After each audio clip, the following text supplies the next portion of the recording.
여러분 안녕하십니까. 하늘의 섭리를 한국사 제5강 한민족 선민 대수사 시에 선민의 정체성을 지켜온 역사 이순신 장군 편을 하도록 하겠습니다. 이순신 장군은 1545년 인종 1년 서울 건천동에서 그의 아버지 이정의 셋째 아들로 태어났으며 1565년 명종 20년에 결혼을 했고 1573년 선조 6년에 훈련과에 별과에 응시했지만 낙마하는 바람에 탈락했습니다. 그리고 1576년 32세 때 선조 9년 때 비로소 무과에 급제하고 그해 동구비 보건관으로 부임을 하게 됩니다. 상세한 것은 인터넷을 참고해 주시기 바랍니다. 그가 수많은 23성, 23전 23승의 승리를 거둔 내용도 우리들이 이순신 장군을 통하여 많은 부분을 해야 될 부분일 것입니다. 1576년 선조 9년 고대하던 무관의 꿈을 이룬 이순신은 그해 12월 함경도의 험준한 요새인 동구비보의 권관으로 발령을 받았습니다. 권관이란 당시 국경 변경에 진보에 두었던 종국품 무관직이었습니다. 그 무렵 유승룡이 사람을 보내 동계를 빌려달라고 하자 이것은 빌리자는 말인가 바치라는 말인가 하며 거절했다 합니다. 그 말을 들은 유승룡이 매우 흡족해하면서 장차 그를 발탁하기로 결심했다고 합니다. 이순신 장군의 배후에는 이렇게 민족을 걱정하고 이순신 장군을 알아본 유승룡이 있었다는 것을 알 수 있습니다. 산 높고 물 깊은 변방에서 3년의 임기를 채운 그는 1579년 선조 12년 2월에 종팔품 봉사로 승진하여 서울에 있는 훈련원에 배속이 됩니다. 한데 그는 타고난 올곧은 성품 때문에 종종 화를 입습니다. 정오품 병조 정랑인 서익이 친인척을 시키려 하자 극력 반대하다 부임 8개월 만에 충청도 절도사의 군관으로 좌천되었던 것입니다. 하지만 이런 전력으로 인해 사람들은 이순신 장군을 매우 강직한 인물로 기억하게 됩니다. 무릇 하급 관리가 원리 원칙에 충실하면 상사로부터 주목받고 내외의 인정을 받는다고 하지만 고위 관리가 되어 같은 모습을 보이면 대개 융통성이 없다는 비난을 받습니다. 이순신 장군도 마찬가지였습니다. 1580년 선조 13년 7월에 이순신은 종사품의 발포 수군 만호로 파격 승진을 합니다. 발포는 지금의 전남공원군 남쪽에 있습니다. 이때 그는 처음으로 수군 장교로서 남해를 지키게 됩니다. 한데 이곳에서도 예의 원칙 고수로 인해 파란을 겪게 됩니다. 전라 좌수사 성박이 객사의 오동나무를 베어 금운고를 만들려 하자 관청의 물건을 함부로 쓸 수 없다며 제지하다가 미움을 사게 된 것입니다. 그 업보는 이전에 악연을 맺었던 서익이 병기 상태를 점검하는 군기 경차관으로 내려오면서 구체화됩니다. 서익은 발포 병령의 병기 상태가 불량하다고 조정해 보고함으로써 담당자인 이순신을 이전의 벼슬인 종팔품 훈련원 봉사로 끌어내리는 데 결정적인 역할을 합니다. 1581년 선조 14년 5월의 일이었습니다. 그 무렵 이조 판서였던 율곡이이가 그를 불렀지만 냉정하게 거절합니다. 아무리 가문의 어른이라도 하급 관리가 인사권을 가진 고위 관리를 만나는 것은 용납할 수 없었기 때문입니다. 이하부 정관, 온양 나무 아래서 갓을 고쳐 서지 않겠다는 것입니다. 이런 결백증 같은 청렴함이 있었기에 훗날의 성웅 이순신이 탄생하지 않았을까 하는 것입니다.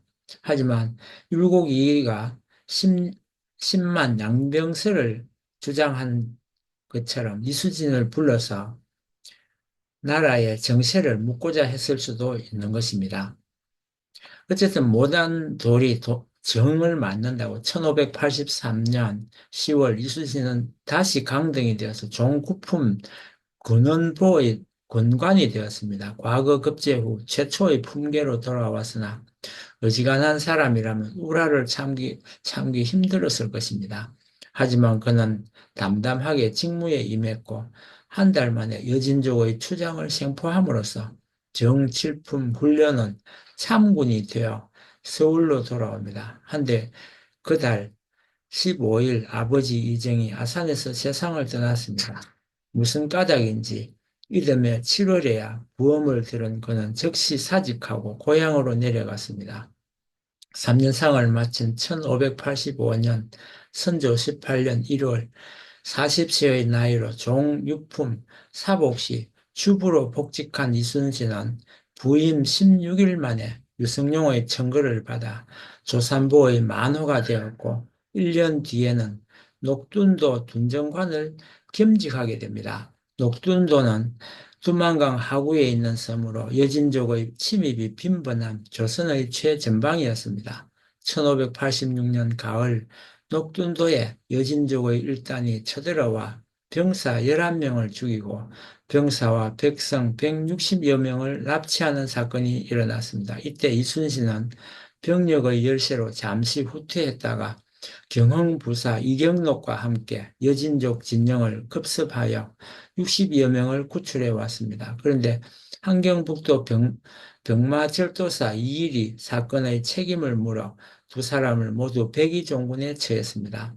당사자들로서는 억울한 면이 없지 않았지만 최고 지도자의 결정이었으므로 감내할 수밖에 없었습니다. 당시 조선 최고의 장수로 손꼽히던 이 일은 그런 여진족의 발호를 용납할 수 없었던지 1588년 1월 2,500명의 군사를 이끌고 여진족의 검거를 급습하여 200여 채의 가옥을 불사르고 380여 명을 사살했습니다. 이때 이순신도 함께 참여하여 전공을 세움으로써 백의 종군에서 벗어날 수 있었습니다.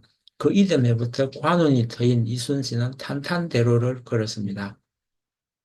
1589년 선조 22년 2월 전라도 순찰사 이광에게 발탁되어 조방장과 선정관을 역임했고 12월에는 정업 현감에 제수되었습니다. 하지만 1590년 선조 23년 7월 유승룡의 증거를 받아 종산품인 고사리진 병마점철 제사로 승진했지만 3사의 반대로 다시 취소되었고 다시 평안도 만포진 병마첨절 제사에 제수되었다가 취소되는 해프닝을 또 겪게 되었습니다. 유승룡은 이순신을 요직에 임명하여 병난에 대비하고자 했지만 모든 인사를 남인의 세불리기로 이해했던 서인 신료들 때문에 뜻을 이루지 못했습니다. 유승룡은 이에 굴하지 않고 재차 국왕 선조를 설득하여 1591년 2월 이순신을 종사품의 진도 군수에 임명했고 그가 현지에 부임하기 전에 종산품의 가리포 수군 첨절 제사에 임명한 다음 2월 13일에는 정산품의 전라좌도 수군 절도사에 임명했습니다. 백의종군에서 벗어난 지 불과 4년 만에 조선 수군의 핵심 지휘관이 된 것입니다. 이와 같이 이순신의 초고속 승진 배경에는 고조되어 있던 외란의 징후를 감지한 유승룡의 강력한 추천이 있었습니다. 벼슬길에 올랐을 때부터 철저하게 원리 원칙을 고수하고 비리를 용납하지 않았던 이순신이 이런 변칙 인사를 순순히 받아들인 것 역시 시시각각 닥쳐오는 전란에 대한 위기의식 때문이었던 것으로 보입니다. 그의 나이 46세, 임진왜란 발발 14개월 전이었습니다. 1592년 선조 25년 4월 13일 부산포 앞바다에 수만의 검은 그림자가 일렁거렸습니다. 향후 7년 동안 조선 강토를 폐허로 만든 임진왜란의 서막이었습니다. 그때부터 최신식 조총으로 무장한 왜군 20만 명이 바다를 건너 몰려들기 시작했습니다. 가토 기요마사와 고니시 유키나가가 이끄는 왜군 선봉대는 탄검대에서 배수진을 치고 기다리고 있던 신립 장군의 방어선을 돌파하고 북쪽으로 쾌속 진군했습니다. 그 결과 전쟁 발발 보름 만에 서울이 함락되었고 겁에 질린 선조 일행은 도성을 버리고 역시 쾌속 도주하여 6월 22일 압록 강변에 있는 의주까지에 이르렀습니다. 그 뒤를 따라 왜군은 개성과 평양까지 파죽지세로 밀고 올라왔습니다.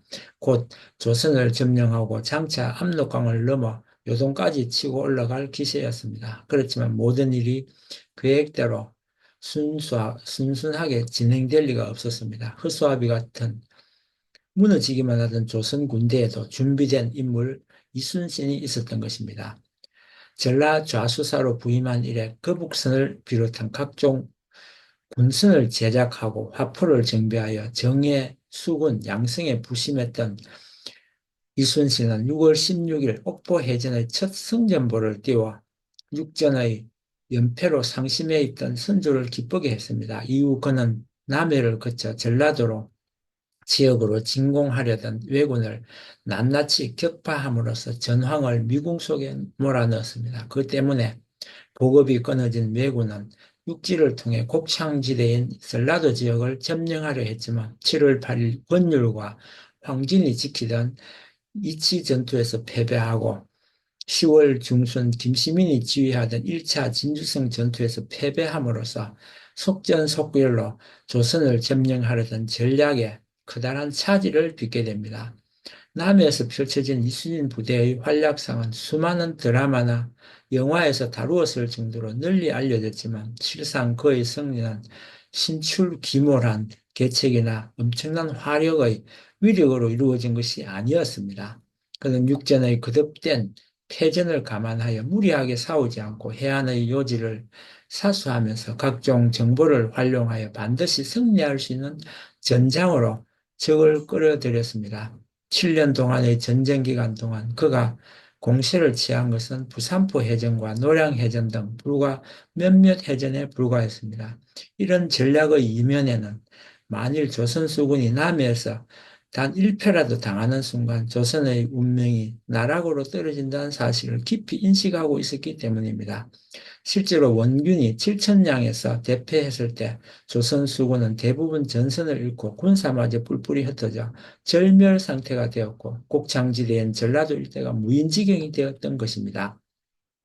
그러므로 이순신이 임진년의 첫 전투인 옥포해전부터 계윤년의 마지막 전투인 노량해전까지 거둔 연성행진은 멸망일보 직전의 조선을 지탱해준 궁극의 무팀목이었습니다.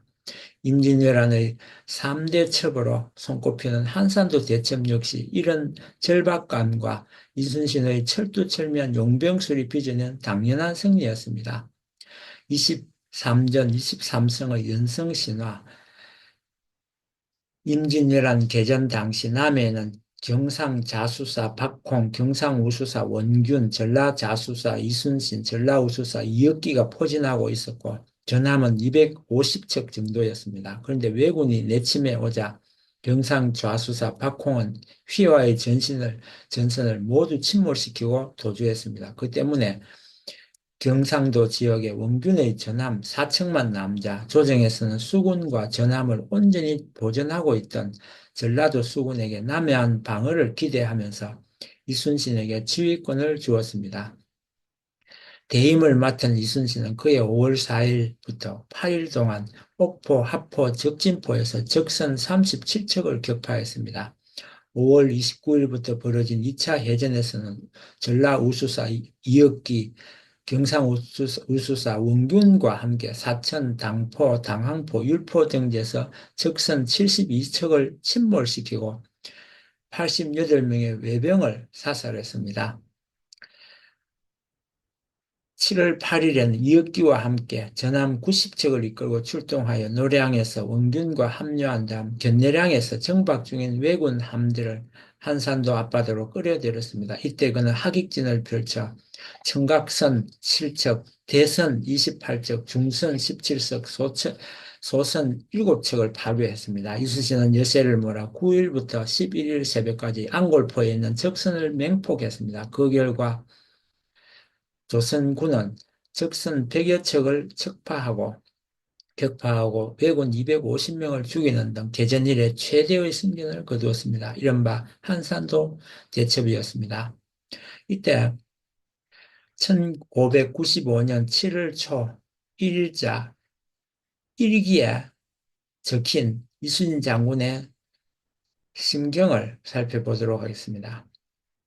잠깐 비가 내렸다. 나라 제삿날이라 공모를 보지 않았다. 홀로 다락 위에 기대어 나라에 돌아가는 꼴을 생각하니 위투롭기가 마치 아침 이슬과 같다. 안으로는 정책을 결정할 만한 기둥 같은 인재가 없고 밖으로는 나라를 바로잡을 주춧돌 같은 인물이 없으니 나라의 운명이 어떻게 되어갈지 모르겠다. 심사가 번란하여 종일 엎치락 뒤치락 했다는 기록이 있습니다. 이수신이 이건한 연합함대는 9월 1일 적선 470여 척이 주둔하고 있던 부산포를 기습하여 적선 100여 척을 파괴했습니다.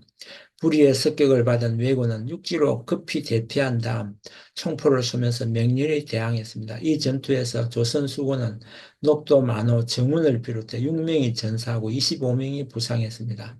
이와 같은 연성의 배경에는 이순신의 뛰어난 지휘력과 조력선인 판옥선의 견고함, 강력한 화포가 있었습니다. 그럴 때 조선 수군이 남해의 제해권을 장악하고 뒤이어 전국 각지에서 의병이 일어나자 보급에 큰 타격을 입은 왜군의 공세가 크게 무뎌질 수밖에 없었습니다. 조정에서는 이런 이순신의 활약상을 크게 치하하면서 1593년 8월 그를 삼도 수군 통제사로 제수했습니다. 그 결과 조선 수군 전체를 통솔하게 된 이순신은 섬으로 이어진 남해의 지리적 특성을 10분 이용하여 방어 전략을 펼쳤습니다. 그 와중에 이순신은 백성들에게 농사를 가르쳐 곡식을 저축하고 고기잡이와 소금 생산을 독려했습니다. 그리하여 군대에는 군량이 풍족해졌고 남쪽 백성들도 안심하고 살아갈 수 있었습니다. 이 시기에 이순신의 마음가짐은 오늘날 전해지는 거의 두 자루 잠금에 새겨진 명문으로 대변됩니다. 삼적 서천 산하 동색 일휘소탕 혈염산하 곧 석자의 칼로 하늘에 맹시하니 산과 물이 떨고 한 번 휘둘러 쓸어버리니 외적의 피가 강산을 물들이리라.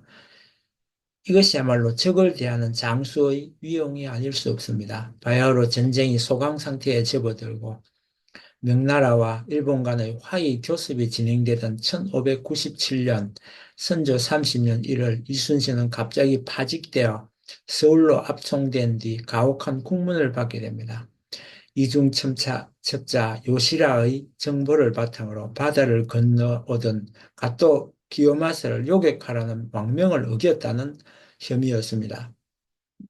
전장에서 일선의 장수는 군왕의 잘못된 명령을 따르지 않아도 된다는 전통적인 군략이 깡그리 무시된 상황이었습니다. 어쩌면 그의 진정한 적은 왜군이 아니라 정권욕에 사로잡힌 정치 몰입애들의 파당 논리였었는지도 모릅니다. 그때의 오랜 후원자인 유성룡도 힘을 잃은 상태였습니다.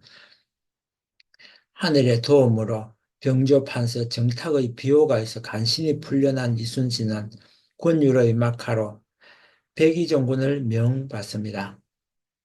생애 두 번째 경는 백의종군이었습니다. 그런 가운데 망외의 비보가 전해졌습니다. 바로 어머니의 부엄이었습니다. 상심한 이순신은 권율에게 나흘 동안 말미를 얻어 고향으로 달려가 어머니의 장례를 치렀습니다.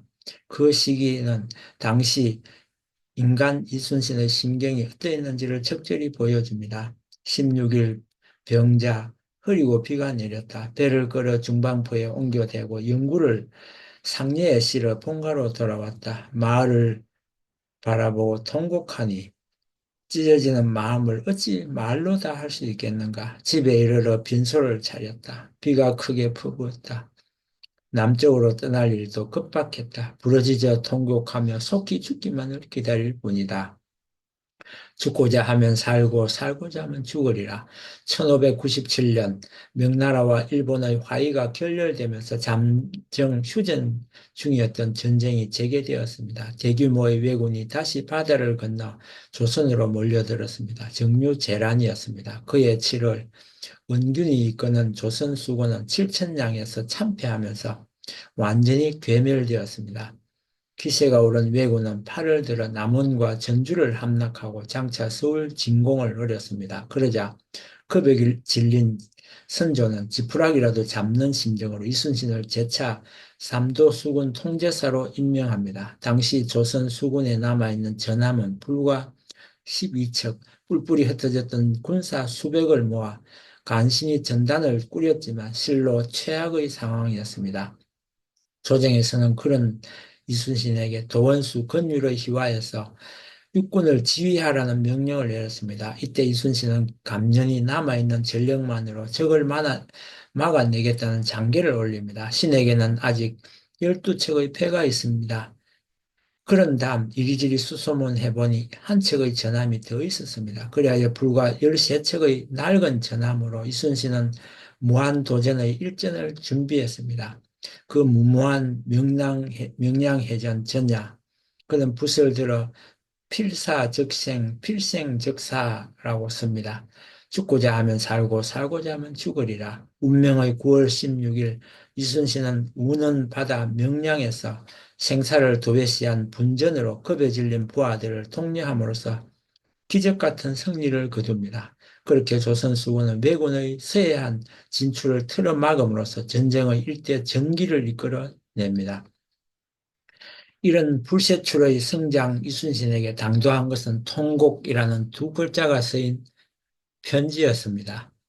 그해 10월 사랑하는 셋째 아들 이면이 고향을 급습한 왜군과 싸우다 목숨을 잃었던 것입니다. 그날 52세의 아버지 이순신의 영혼은 천참 말육 찢어졌습니다. 그날의 난중 일기를 읽어보겠습니다. 14일 신미 말 같다. 저녁에 사람이 천안에서 와서 집안 편지를 전했다. 열어보기도 전에 몸이 먼저 떨리고 정신이 어지러워졌다. 정신없이 뜯어보니 급봉에 통곡 두 글자가 쓰여 있는 것을 보고 면이 전사한 것을 알았다. 나도 모르게 간담이 떨어져 목 놓아 통곡하고 통곡했다. 하늘은 어찌 이렇게 어질지 않단 말인가. 내가 죽고 네가 살아야 마땅한 이치거늘 네가 죽고 내가 살다니 어찌 이렇게 어그러진 이치가 있느냐. 천지가 캄캄하고 밝은 해도 빛을 잃었다. 슬퍼다 내 아들아 나를 버리고 어디로 갔느냐. 남달리 영특해 하늘이 이 세상에 머물러 두지 않는 것이냐. 내가 지은 죄 때문에 화가 네 몸에 미친 것이냐. 지금 내가 살아있은들 장차 누구에게 의지한단 말이냐. 부르짖으며 슬퍼할 뿐이다. 하룻밤을 보내기가 한해 같다. 이렇게 편지의 끝봉을 뜯어본 그날부터 이수씨는 세상 사람이 아니었는지도 모릅니다. 하늘은 왜 이토록 잔인하고 무심한 운명의 소용돌이 속에 자신을 밀어넣고 있는가? 그 모든 것의 원흉은 외죽인가 하늘인가? 1598년 선조 31년 11월 19일 이순신은 철수하려는 왜군을 노량 앞바다에서 막았었습니다. 그리고 적탄에 맞아 치열한 53년의 생을 접었습니다. 그와 함께 7년 동안 이 땅을 피로 물들였던 자독한 전쟁도 끝이 났습니다. 이상 다음 백과사전에 나온 내용을 읽어보았습니다.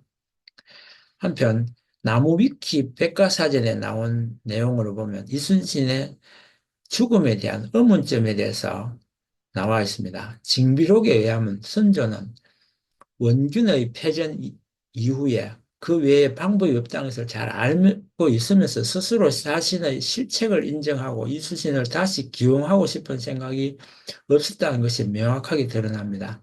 김명원과 이항복이 이순신을 재기용해야 한다고 하자 말없이 회의석상을 나가버리고 남아있던 대신들이 의결을 해서 통제사 복직이 결정된 것으로 나오는 것이 대표적인 사례입니다.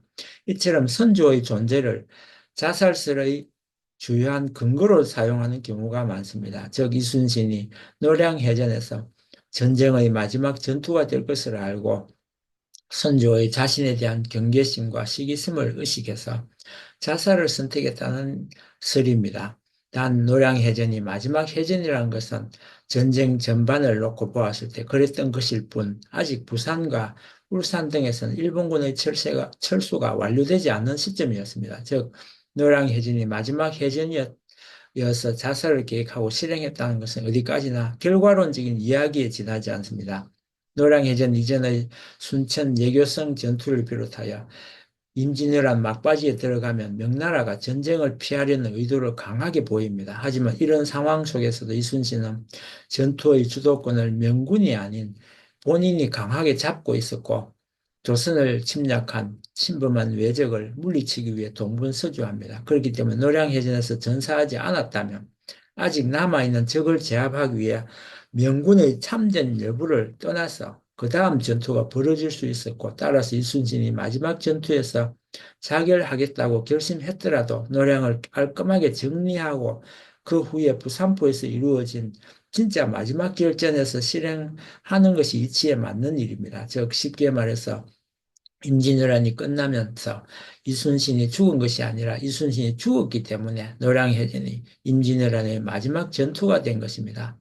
참고로 고니씨는 본국으로 돌아가 무사 귀환을 위해 유정에게는 수급 2천을, 진린에게는 수급 1천을 주겠다고 제안했고 명나라 진리는 결국 여기에 마음이 넘어가 버립니다. 설상가상 노량해전이 벌어지기 전인 11월 14일부터 16일까지 일본군과 진리는 서로의 진영을 드나들었고 거기에 더해 일본군이 진린에게 고기와 술, 창, 칼 등을 바쳤다는 사실이 난중일기에 잘 나타나 있습니다. 하지만 뇌물을 다 받아먹은 진린도 결국 이순신이 노량으로 출정하자 말리지 못하고 자의반 타의반으로 같이 따라 나서는데 이때 명군의 군선이 아닌 조선의 판옥선을 타고 출전합니다. 그 이유는 명군 측의 전선이 배가 너무 부실했던 탓이기도 합니다.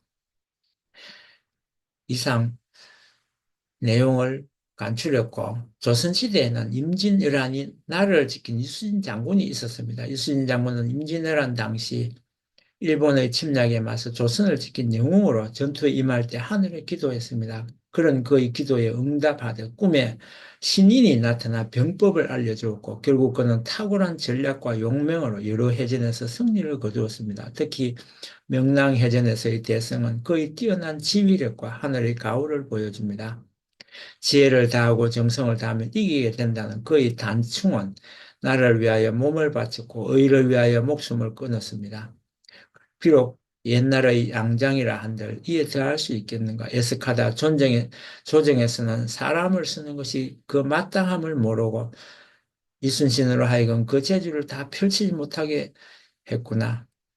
이런 내용이 병신년, 정유년 사이에 통제세를 바꾸지 않았던들 어찌 한산들의 폐모를 초래하여 양호 지방이 석의 소굴이 되었던가 그 예석함을 한탄할 뿐이다라고 후세 사람들은 기록하고 있었던 것입니다. 이상 이순신에 대한 강의를 마치고 다음 시간에는 성병과 의병의 참여에 대해서 소개하도록 하겠습니다. 끝까지 들어주셔서 감사합니다.